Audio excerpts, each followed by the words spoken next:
பொதுவாகவே தமிழ் சினிமாவுல காதல் கதைகளும் கற்பனை கதைகளும் இப்போதைக்கு ஓடுவதே இல்லை. வாசம் வரலாறு படங்கள் தான் ஓடுது.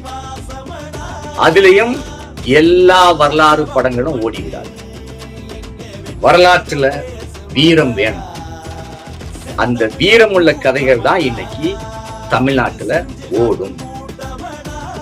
சமீபத்துல ஒரு படம் திரௌபதி தூங்க, அந்த படத்துல கலவரத்தை உண்டு பண்ணும் விதமாகவும் உண்மையான வரலாறுகள் இல்லாத காரணத்தினால்தான் அந்த படம் ஒரு சரிவை உண்டு பண்ணிவிட்டு சர்ச்சையாய் போயிட்டு.